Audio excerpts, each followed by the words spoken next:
Hello दोस्तों, आप सभी लोगों का स्वागत है टीचर्स अड्डा विद शमा यूट्यूब चैनल में। आज की क्लास में हम लोग डिस्कस करेंगे यूपी डीएलएड थर्ड सेमेस्टर के पवन सीरीज के हिंदी के ऑब्जेक्टिव क्वेश्चंस को आज की क्लास में हम लोग डिस्कस करेंगे। टोटल 67 क्वेश्चन दिए गए हैं। सारे क्वेश्चंस को आज की क्लास में कंप्लीट कर लिया जाएगा और इसकी पीडीएफ जिसको चाहिए वो टेलीग्राम चैनल को ज्वाइन कर ले। टेलीग्राम चैनल की लिंक डिस्क्रिप्शन बॉक्स में दे दी जाएगी। आइए स्टार्ट करते हैं। इसमें जो है 2 से 3 क्वेश्चन का आंसर गलत दिया गया है, तो उसको हम लोग आज की क्लास में डिस्कस करके करेक्ट करवा देंगे, तो उसको आप लोग सही कर लेना। इसमें पहला क्वेश्चन पूछा गया है, मनुष्य के भावों एवं विचारों की अभिव्यक्ति होती है। पहला ऑप्शन है भाव भंगिमाओं द्वारा, दूसरा है संकेतों द्वारा, तीसरा है वाणी द्वारा, चौथा है उपर्युक्त सभी के द्वारा। तो इसमें जो पूछा गया है क्वेश्चन कि जो मनुष्य के भाव और विचार होते हैं उनकी जो अभिव्यक्ति होती है वह भाव भंगिमाओं के द्वारा, संकेतों के द्वारा, वाणी के द्वारा, सभी के द्वारा होती है। तो इसका राइट आंसर हो जाएगा उपर्युक्त सभी के द्वारा, ऑप्शन नंबर डी। अगला क्वेश्चन पूछा गया है, निम्न में से कमल का पर्यायवाची नहीं है। इसमें कौन सा है जो कमल का पर्यायवाची नहीं है? पहला ऑप्शन है पुंडरीक, दूसरा है जलज, तीसरा है पयोद, चौथा है सरोज। तो जो पुंडरीक, जलज और सरोज हैं तीनों कमल के पर्यायवाची हैं, और इसमें जो पयोद है यह कमल का पर्यायवाची नहीं है।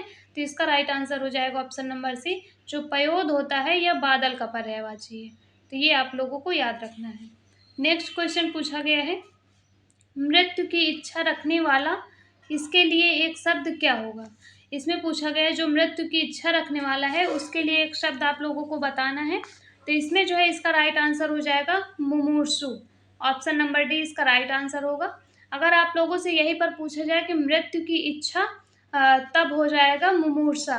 यहाँ पर जैसे पहले ऑप्शन में दिया गया है चिकीर्षु, ये सभी चारों पॉइंट आप लोगों को इसमें बताया जाएगा। अच्छे से याद कर लीजिए क्योंकि यहाँ क्वेश्चन पूछा जाता है।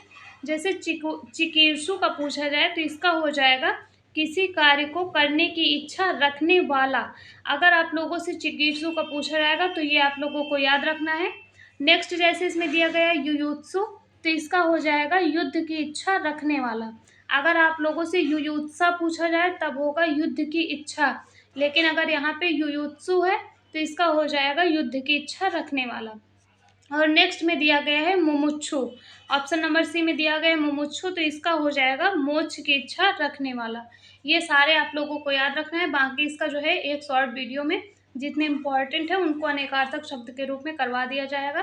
तो इसमें जैसे पूछा गया मृत्यु की इच्छा रखने वाला, तो इसका राइट आंसर होगा मुमुक्षु, option number D. Next question पूछा गया है,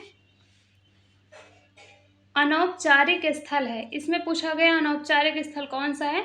पहला ऑप्शन है डाकघर, दूसरा बैंक, तीसरा घर, चौथा है विद्यालय। तो इसमें जो घर है यह अनौपचारिक स्थल हो जाएगा। बाकी डाकघर, बैंक और विद्यालय ये सभी औपचारिक स्थल होंगे। तो ये आप लोगों को याद रखना है। अगले क्वेश्चन में पूछा गया है, निम्न में से मूलतः हिंदी का विराम चिन्ह है। तो ये सभी को जो है इसका आंसर पता होगा। इसका राइट आंसर होगा पूर्ण विराम, option number B. Next question पूछा गया है, वात्सल्य रस के सम्राट कहे जाते हैं। तो इसका राइट आंसर हो जाएगा सूरदास। सूरदास को वात्सल्य रस का सम्राट कहा जाता है। नेक्स्ट क्वेश्चन पूछा गया है, अंधे की लकड़ी मुहावरा का अर्थ है। तो इसका राइट आंसर हो जाएगा एकमात्र सहारा, ऑप्शन नंबर बी इसका राइट आंसर हो जाएगा। नेक्स्ट क्वेश्चन पूछा गया है, पहाड़ के नीचे की समतल भूमि समभूमि के लिए एक शब्द। इसमें पूछा गया पहाड़ के नीचे की समभूमि, इसके लिए एक शब्द क्या होगा? तो इसका जो सीरीज में ऑप्शन दिया गया है बी दिया गया है आदित्यका, जो कि गलत होगा। इसका राइट आंसर हो जाएगा उपत्यका। ये दोनों आप लोगों को अच्छे से याद रख लेना कि उपत्यका किसको कहते हैं और आदित्यका किसको कहते हैं, क्योंकि यहाँ से हर बार एक क्वेश्चन पूछा जाता है। अगर आप लोगों के एग्जाम में पूछा जाएगा पहाड़ के नीचे की समभूमि, तब हो जाएगा उपत्यका। अगर पूछा जाएगा पर्वत या पहाड़ के ऊपर की समतल भूमि, अगर ऊपर की पूछा जाएगा तो आदित्यका होगा, और अगर नीचे की पूछा जाएगा तो उपत्यका होगा। ये आप लोगों को याद रखना है। तो इसमें सीरीज में जिसके पास सीरीज है उसको सही कर लीजिए। इसका ऑप्शन बी नहीं होगा, इसका राइट आंसर होगा ऑप्शन नंबर ए उपत्यका। अगले क्वेश्चन में पूछा गया है, अभिव्यक्ति के उद्देश्य हैं। पहला ऑप्शन है भाषा एवं साहित्य में रुचि का विकास, दूसरा है बोलने की योग्यता, तीसरा है लिखने की योग्यता, चौथा है उपर्युक्त सभी। तो इसमें अभिव्यक्ति के उद्देश्य पूछे गए हैं, तो इसका राइट आंसर होगा उपर्युक्त सभी। नेक्स्ट पूछा गया है तपस्वी का इसमें जो है उद्भव रूप पूछा गया है। यहाँ पे होना चाहिए, उद्भव नहीं होगा, यहाँ पे हो जाएगा तद्भव रूप। यहाँ पे हो जाएगा क्वेश्चन में तपस्वी का तद्भव रूप है, तो इसका हो जाएगा तपसी। जो तपसी है यह तद्भव है और जो तपस्वी दिया गया है यह तत्सम रूप है। ये आप लोगों को याद रखना है। नेक्स्ट क्वेश्चन पूछा गया है ऐसे शब्द क्या कहलाते हैं जो संस्कृत से विकृत होकर हिंदी में आए हैं, तो वह जो है तद्भव कहलाएंगे। ऑप्शन नंबर ए इसका राइट आंसर हो जाएगा। नेक्स्ट क्वेश्चन पूछा गया है इनमें से कौन सी रचना महादेवी वर्मा की नहीं है। इसमें नहीं पूछा गया है। पहला ऑप्शन है ठलुआ क्लब, दूसरा है निहार, तीसरा है नीरजा, चौथा है गिल्लू। तो जो निहार, नीरजा और गिल्लू हैं ये सभी महादेवी वर्मा की रचना है। इसमें लेकिन जो ठलुआ क्लब दिया गया है ये महादेवी वर्मा की नहीं है। यह रचना फिर किसकी है, तो यह जो निबंध संग्रह है यह बाबू गुलाब राय का है। तो ये आप लोगों को याद रखना है, जो ठलुआ क्लब है यह बाबू गुलाब राय का निबंध संग्रह है। ये आप लोगों को याद रखना है। नेक्स्ट क्वेश्चन पूछा गया है पूरी तरह से मना कर देना, इसके लिए सटीक मुहावरा क्या है, तो इसका राइट आंसर होगा अंगूठा दिखाना। Option number C. यहाँ से मुहावरे से क्वेश्चन कई बार यहाँ आप लोगों के सिलेबस में मुहावरा है, यहाँ से क्वेश्चन हर बार एक क्वेश्चन पूछा जाता है, तो इसको आप लोगों को अच्छे तरीके से याद रखना है। नेक्स्ट क्वेश्चन पूछा गया है मधुशाला के रचयिता हैं, मधुशाला के रचयिता पूछा गया है, तो इसका राइट आंसर हो जाएगा Harivansh Rai Bachchan. Option number C. जो आप लोगों के टॉपिक में मुहावरा पूछे जाते हैं काफ़ी आसान होते हैं, तो अगर आप लोग इनको अच्छे तरीके से पढ़कर क्वेश्चन को सॉल्व करेंगे तो आप लोगों को जो है सारे क्वेश्चन का आंसर सही आप लोग दे सकते हैं। तो जो क्वेश्चन नंबर 14 है इसका राइट आंसर हो जाएगा ऑप्शन नंबर सी हरिवंश राय बच्चन। नेक्स्ट क्वेश्चन में पूछा गया है अध्यापन अधिगम प्रक्रिया का महत्वपूर्ण अंग है, तो इसका राइट आंसर हो जाएगा छात्र। Option number C. नेक्स्ट पूछा गया है ज्ञानाश्रयी शाखा के प्रमुख कवि कौन है। क्वेश्चन नंबर 16 में पूछा गया है ज्ञानाश्रयी शाखा के प्रमुख कवि, तो इसका राइट आंसर हो जाएगा कबीरदास। ऑप्शन नंबर बी इसका राइट आंसर होगा। नेक्स्ट पूछा गया है लोकायतन के रचनाकार कौन है, तो इसका राइट आंसर हो जाएगा Sumitra Nandan Pant. Option number A. Next question में पूछा गया है भाषा पर कबीर का जबरदस्त अधिकार था, वे वाणी के डिक्टेटर थे, प्रस्तुत कथन निम्नांकित लेखकों में से किस लेखक का है। ये जो कथन दिया गया है ये किस लेखक का है, इसमें ये पूछा गया है, तो इसका राइट आंसर हो जाएगा Hazari Prasad Dwivedi. Option number C. जिसने भी अभी तक चैनल को सब्सक्राइब नहीं किया है सभी लोग चैनल को ज़रूर सब्सक्राइब कर लीजिए, ताकि जब क्लास आप लोगों की हो तो उसका नोटिफिकेशन आप लोगों के पास पहुंच जाए। बाकी हिंदी में जो है 67 टोटल क्वेश्चन दिए गए हैं, तो बहुत कम टाइम में कंप्लीट हो जाएगा। सारे सब्जेक्ट के ऑब्जेक्टिव क्वेश्चंस कंप्लीट होने के बाद हम लोग वेरी शॉर्ट क्वेश्चन आंसर को सॉल्व करेंगे। जब पवन सीरीज कंप्लीट हो जाएगी तो उसके बाद हम लोग राजन सीरीज के ऑब्जेक्टिव और वेरी शॉर्ट क्वेश्चन को डिस्कस करेंगे। नेक्स्ट क्वेश्चन से इसमें पूछा गया है चित्रक का तद्भव रूप है, तो इसका राइट आंसर हो जाएगा चीता। Option number A. Next question पूछा गया है जिसके पास कुछ ना हो वाक्यांश के लिए एक शब्द होगा, तो इसका राइट आंसर हो जाएगा अकिंचन। Option number B. नेक्स्ट पूछा गया है परशुराम की प्रतीक्षा, इसके रचनाकार कौन है, तो इसके रचनाकार हो जाएंगे Ramdhari Singh Dinkar. Option number B इसका राइट आंसर होगा। नेक्स्ट पूछा गया है प्रत्येक शब्द में प्रयुक्त उपसर्ग है। उपसर्ग और प्रत्यय के बारे में सेकंड सेमेस्टर में आप लोगों ने अच्छे से पढ़ा होगा। इसमें प्रत्येक में उपसर्ग पूछा गया है, तो इसका राइट आंसर हो जाएगा प्रति उपसर्ग हो जाएगा। और इसमें जो उपसर्ग होते हैं वो शब्द के पहले लगते हैं और जो प्रत्यय होता है वो शब्द के बाद लगना है। ये जो है डिफरेंस आप लोगों को अच्छे से याद रखना है। अगले क्वेश्चन में पूछा गया है शुद्ध वर्तनी का चयन करें। इसमें ज्येष्ठ शब्द दिया गया है 4 प्रकार से। इसमें पूछा गया कौन सी जो है शुद्ध तरीके से लिखा गया है, शुद्ध वर्तनी पूछा गया है, तो इसका राइट आंसर हो जाएगा ज्येष्ठ। Option number D. इस तरीके से जब लिखा जाएगा तो वो सही होगा। नेक्स्ट क्वेश्चन पूछा गया है संस्कृत के वे शब्द जो हिंदी में ज्यों का त्यों प्रयुक्त होते हैं वे कहे जाते हैं, तो वे तत्सम शब्द कहे जाते हैं। इसका राइट आंसर होगा ऑप्शन नंबर बी। नेक्स्ट पूछा गया है निम्न में से संयुक्त व्यंजन नहीं है। संयुक्त व्यंजन 4 होते हैं, इसमें से पूछा गया ऐसा कौन सा व्यंजन है जो संयुक्त नहीं है। तो इसमें पहला छ दिया गया जो कि है, दूसरा त्र दिया गया ये भी है, और इसमें तीसरा दिया गया ज्ञ। इसके अलावा जो चौथा होता है वो स्रा होता है। तो ये चारों जो है संयुक्त व्यंजन के अंतर्गत आएंगे, लेकिन जो इसमें री दिया गया है ये संयुक्त व्यंजन के अंतर्गत नहीं आएगा। तो इसका राइट आंसर हो जाएगा ऑप्शन नंबर डी। ये आप लोगों को याद रखना है। नेक्स्ट क्वेश्चन में पूछा गया है मानक हिंदी का मूल आधार कौन सी बोली है। तो इसका राइट आंसर हो जाएगा खड़ी बोली, ऑप्शन नंबर सी। नेक्स्ट पूछा गया है दिए गए विकल्प में कौन सरस्वती का पर्यायवाची नहीं है। पहला ऑप्शन है भारती जो कि सरस्वती का पर्यायवाची है, दूसरा है वीणा पाणी ये भी है, तीसरा है शारदा, ये तीनों सरस्वती के पर्यायवाची हैं, चौथा दिया गया भार्गवी, ये सरस्वती का पर्यायवाची नहीं है। तो ये आप लोगों को याद रखना है। नेक्स्ट क्वेश्चन भिक्षुक में प्रत्यय है। अभी हमने बताया जो प्रत्यय होता है वो शब्द के बाद में लगता है, तो इसका राइट आंसर हो जाएगा उप प्रत्यय। भिक्षुक में उप प्रत्यय लगता है। नेक्स्ट क्वेश्चन पूछा गया है लघु शब्द का विपरीतार्थक शब्द क्या होगा। लघु का विलोम पूछा गया है, तो इसका राइट आंसर हो जाएगा दीर्घ। आप लोगों के सिलेबस में 3rd सेमेस्टर में विलोम शब्द और पर्यायवाची मुहावरा ये सारा कुछ दिया गया है, तो इसको सीरीज में जितने भी दिए गए हैं उनको आप लोग अच्छे तरीके से पढ़ लीजिए, या फिर प्रीवियस ईयर क्वेश्चन पेपर 2016-24 तक सॉल्व कर लीजिए, वहाँ से आप लोगों को सारा कंप्लीट हो जाएगा। नेक्स्ट क्वेश्चन में पूछा गया है पूरब और उत्तर के बीच की दिशा क्या कहलाती है। तो इसमें सबसे पहले आप लोगों को चारों दिशाओं के बारे में अच्छे तरीके से याद रखना है। पहले आप लोग चारों दिशाओं के बारे में देख लीजिए, उसके बाद जो है इसका आंसर दीजिए। तो इसमें जैसे ये चारों दिशाएं इसमें दी गई हैं, इसमें जैसे आप लोगों से इस प्रकार से आप लोगों को देखना है। यहाँ पे जैसे हो जाएगा ये होगा पूर्व और उत्तर। यहाँ पे सबसे पहले आप लोगों को यहाँ से स्टार्ट करना है, तो यहाँ पे हो जाएगा आग्नेय। ये आप लोगों को याद रखना है।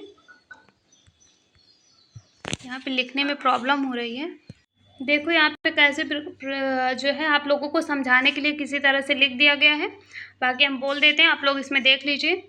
जैसे आप लोगों से यहाँ पे पूछा जाएगा ये इधर हो जाएगा पूर्व, इधर हो जाएगा पश्चिम, ऊपर हो जाएगा उत्तर, नीचे हो जाएगा दक्षिण, ये आप लोगों को पता ही है। जैसे यहाँ पर पूछा जाएगा पूर्व और दक्षिण की दिशा, तब आप लोगों को यहाँ पे आग्नेय लगाना होगा। और इधर आप लोगों से अगर पूर्व और उत्तर पूछा जाएगा तो ईशान हो जाएगा, और इधर अगर पश्चिम और उत्तर पूछा जाएगा इस प्रकार से, तब इसका हो जाएगा वायव्य। और इधर अगर पश्चिम और दक्षिण पूछा जाएगा तब इसका हो जाएगा नैऋत्य। ये आप लोगों को चारों दिशाएं अच्छे तरीके से याद रखना है, इसको आप लोग नोट कर लीजिए। अब यहाँ पे आप लोग देखिए, यहाँ पे जैसे पूछा गया है पूरब और उत्तर के बीच की जो है दिशा पूछी गई है, तो पूरब इधर हो जाएगा और उत्तर इधर ऊपर हो जाएगा।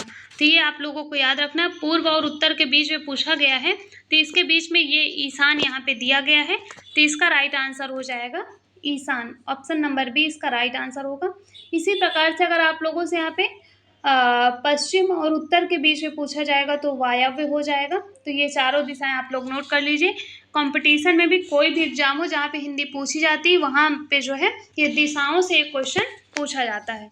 तो ये चारों पॉइंट आप लोगों को अच्छे तरीके से याद रखना है।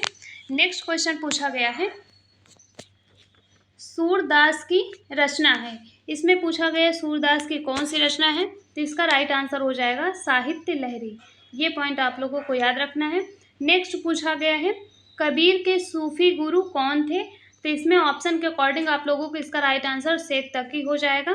बाकी अगर आप लोगों के एग्जाम में केवल पूछा जाए कि कबीर के गुरु कौन थे, तब वहाँ पे आप लोगों को इसका आंसर रामानंद लगाना होगा।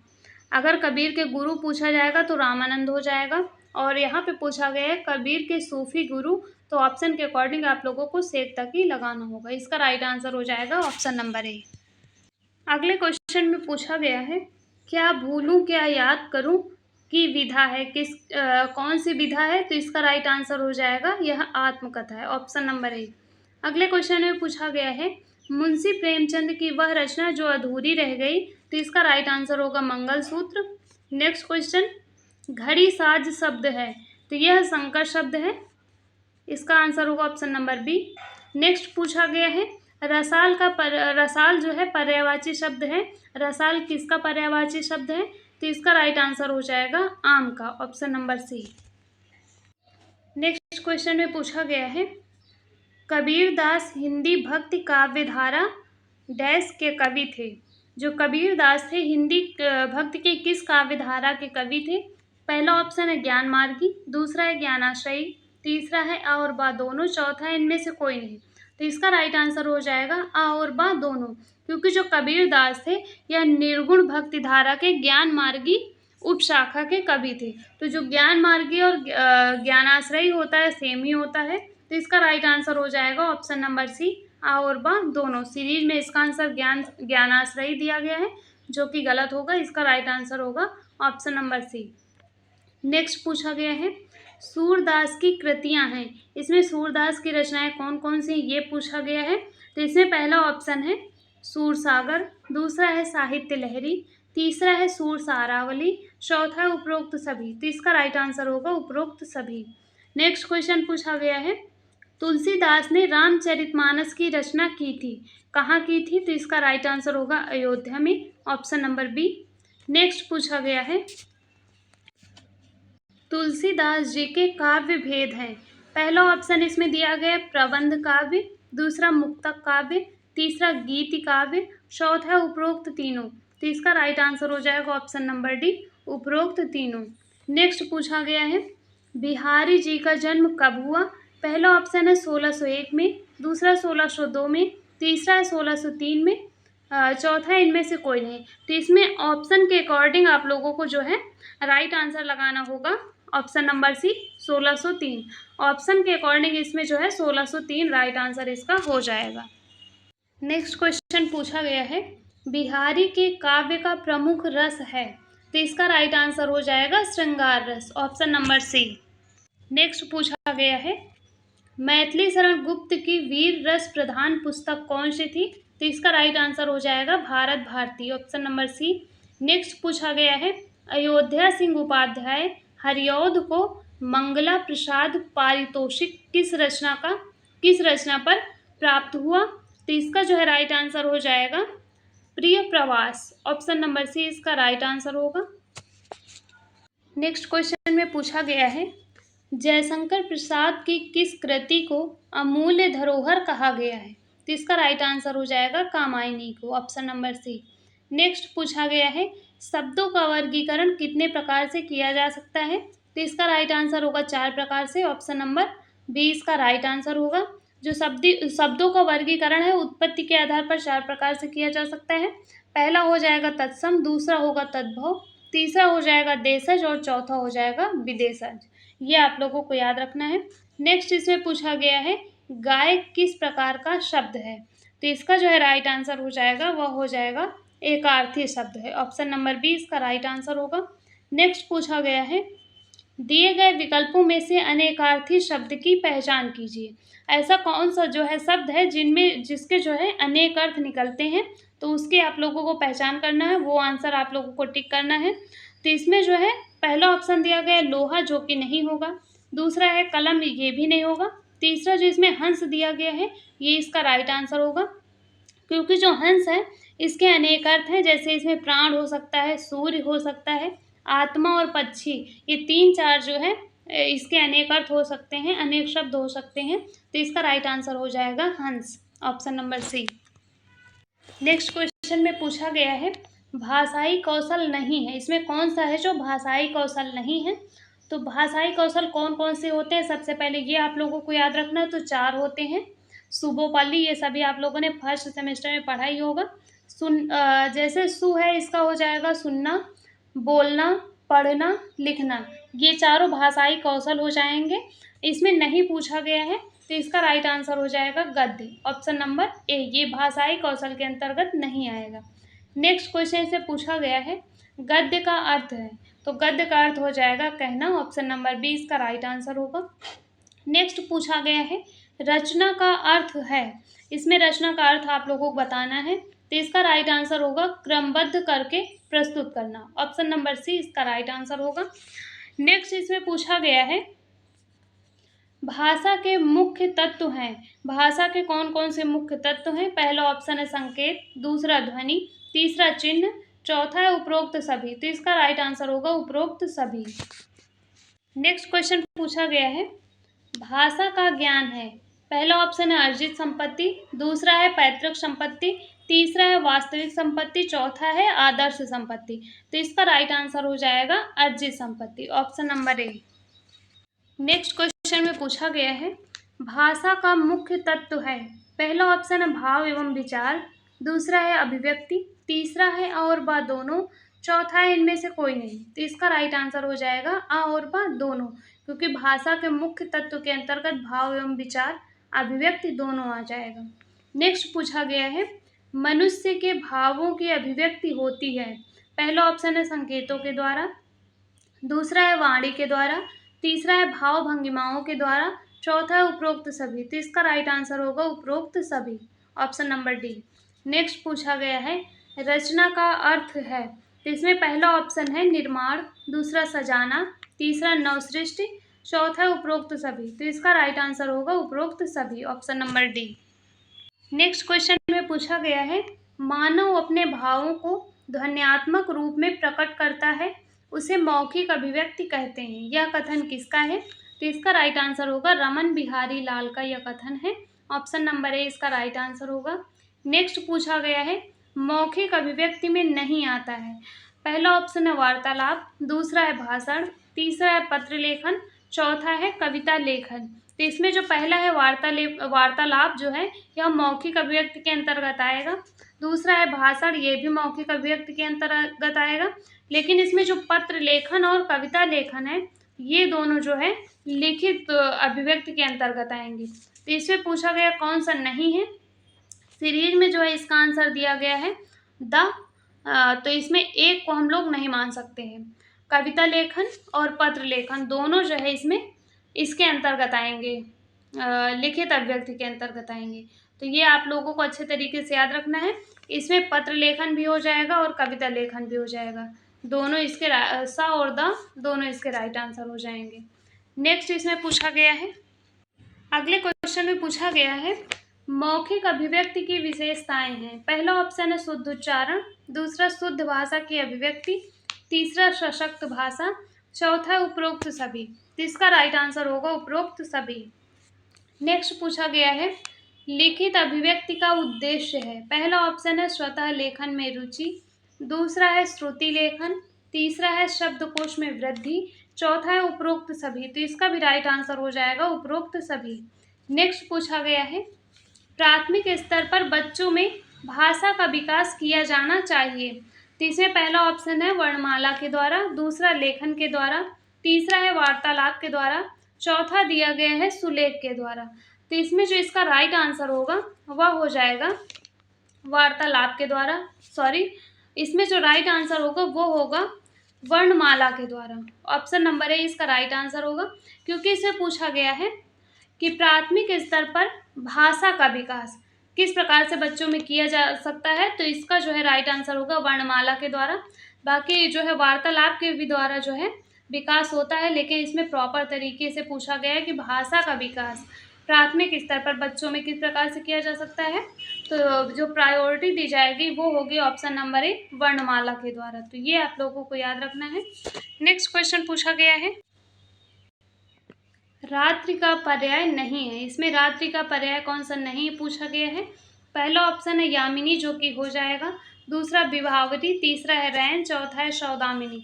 तो जो इसमें यामिनी, विभावरी, रैन है ये सभी रात्रि के पर्यायवाची हो जाएंगे, लेकिन जो सौदामिनी है यह इसका पर्यायवाची नहीं होगा। तो इसका राइट आंसर हो जाएगा ऑप्शन नंबर डी सौदामिनी, यह बिजली का पर्यायवाची होता है। नेक्स्ट क्वेश्चन, आंखें खुलना मुहावरे का अर्थ है। तो इसका राइट आंसर होगा होश में आना, ऑप्शन नंबर सी। नेक्स्ट पूछा गया है, अत्यधिक शब्द में प्रयुक्त उपसर्ग। अत्यधिक जो शब्द है इसमें कौन सा उपसर्ग का जो है प्रयोग हुआ है। तो इसका राइट आंसर हो जाएगा अति उपसर्ग, option number C. Next question में पूछा गया है, यहाँ थोड़ा पीडीएफ बनाने में गड़बड़ हो गई, मैंने ध्यान नहीं दिया था, थोड़ा ब्लर हो गया है, लेकिन आप लोग देखिए इसमें जो है नेक्स्ट क्वेश्चन में पूछा गया है, निम्नलिखित में से सभी शब्द समूह बादल के पर्यायवाची शब्द हैं। ऐसा कौन सा शब्द समूह इसमें से जो 4 ऑप्शन दिए गए हैं, इनमें से ऐसा कौन सा शब्द समूह है जहाँ पर बादल के पर्यायवाची दिए गए हैं? तो इसमें जो ऑप्शन नंबर डी दिया गया है, मेघ, घन और वारिद, ये सभी जो है बादल के पर्यायवाची हैं। तो इसका right answer option number D हो जाएगा। बाकी जो फर्स्ट ऑप्शन में दिया गया है, जलज, नीरज और अंबुज, ये सभी जो है बादल के पर्यायवाची नहीं होंगे, कमल के हो जाएंगे। और ऑप्शन नंबर सी में दिया गया है, जलधि, नीरधि, ये दोनों समुद्र के हो जाएंगे, और जो जलज है ये कमल का हो जाएगा, तो ये भी नहीं होगा। और नेक्स्ट जो है इसमें जलद, नीरज, अम्बुद दिया गया है, तो ये भी इसमें जो है इसके अंतर्गत नहीं आएगा। इसमें पूछा गया है बादल का पर्यायवाची, तो हो जाएगा मेघ, घन और वारिद। ऑप्शन नंबर डी इसका राइट आंसर होगा। नेक्स्ट क्वेश्चन में पूछा गया है, कबीर दास जी किस काव्य धारा के कवि हैं? तो इसका राइट आंसर होगा ज्ञानमार्गी। ऑप्शन नंबर बी हो जाएगा ज्ञानमार्गी। नेक्स्ट पूछा गया है, ये लास्ट क्वेश्चन है, गोदान के लेखक हैं, गोदान के इसमें लेखक पूछा गया है, तो इसका राइट आंसर हो जाएगा मुंशी प्रेमचंद।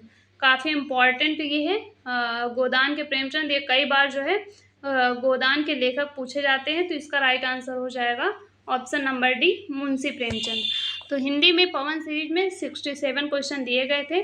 सारे क्वेश्चन आज के क्लास में कंप्लीट हो गए हैं, और इसकी PDF टेलीग्राम चैनल में प्रोवाइड कर दी जाएगी। इसमें जो सीरीज इसलिए सोल्यूशन करवाया जाता है, इसमें मेन आप लोगों को ये फोकस करना है कि 2 से 3 क्वेश्चन प्रत्येक सीरीज में हर सब्जेक्ट में गलत दिए रहते हैं उनका आंसर, तो वो आप लोगों को सही टिक करना है, क्योंकि अगर वो क्वेश्चन एग्जाम में पूछे जाएंगे तब आप लोगों को प्रॉब्लम होगी, तो वो आप लोगों को सही कर लेना है। क्योंकि बहुत सारे बच्चों की केवल 1 नंबर से बैक लगती है, तो वहाँ पे इसमें जो है आप लोगों को प्रॉब्लम होगी, तो ये इसीलिए सीरीज का सोल्यूशन करवाया जाता है, ताकि आप लोग सारे क्वेश्चंस एक ही क्लास से सही उत्तर उसका टिक कर सकें। और इसमें जो है आप लोगों के एग्ज़ाम में ऑब्जेक्टिव क्वेश्चन जो पूछे जाते हैं, वो 5 क्वेश्चन पूछे जाते हैं। तो जो भी स्टूडेंट ये पूरी कंप्लीट क्लास देख लेंगे, उनके 5 क्वेश्चन यहीं से पूछे जाते हैं, क्योंकि जो आप लोगों का एग्ज़ाम होता है, सारे बच्चे सीरीज पढ़कर ही एग्ज़ाम देते हैं, बहुत ज़्यादा इसके लिए पढ़ने की आवश्यकता नहीं होती है। अगर आप लोग अच्छे तरीके से सीरीज और प्रीवियस ईयर जो क्वेश्चन पेपर होते हैं उसी को सीरीज में कलेक्ट किया जाता है, तो आप लोग या तो अच्छे तरीके से प्रीवियस ईयर क्वेश्चन पेपर को सॉल्व कर लीजिए, या फिर सीरीज को पढ़ लीजिए। हम तो बोलेंगे कि सीरीज ही बेस्ट होगी। इसमें जो 2-4 क्वेश्चन रॉन्ग दिए रहते हैं, उनको अगर आप लोग सही तरीके से करेक्ट करके पढ़ लें, तो सीरीज में ऑब्जेक्टिव अलग दिया रहता है, वेरी शॉर्ट अलग, और जो लघु उत्तरी है वो अलग दिया रहता है। तो इसमें सारा जो है प्रीवियस ईयर भी एक जगह पर आप लोगों को मिल जाता है, और रिवाइज करने में भी आप लोगों को आसानी होती है। तो इसलिए आप लोग अच्छे तरीके से अपना पढ़िए। और जो आप लोगों के एग्ज़ाम है वो अभी बिल्कुल भी नहीं होगा, अगस्त लास्ट या फिर सितंबर में आप लोगों के एग्ज़ाम होगा। तो आप लोग अपनी तैयारी को अपना 1-2 घंटे अभी से दीजिए। जो सब्जेक्ट आप लोगों का वीक है उस सब्जेक्ट पे मेन आप लोगों को पहले फोकस करना है। बाकी और सब्जेक्ट तो पेपर के पहले आप लोग पढ़ ही लेंगे, लेकिन जो सब्जेक्ट वीक होता है अगर आप लोग उस पर फोकस करेंगे तो आप किसी भी सब्जेक्ट में बैक नहीं लगेंगे, और अच्छे परसेंट आप लोगों के एग्ज़ाम में आएंगे। सभी सब्जेक्ट के हैंड रिटन नोट्स और सीरीज की PDF टेलीग्राम चैनल में प्रोवाइड कर दी गई है, तो वहाँ से आप लोग ज्वाइन करके डाउनलोड कर सकते हैं। और चैनल को सभी लोग सब्सक्राइब कर दीजिए। अगर इस क्लास से रिलेटेड कोई भी डाउट है तो आप लोग कमेंट बॉक्स में कमेंट कर सकते हैं। मिलते हैं नेक्स्ट क्लास में, तब तक के लिए थैंक यू।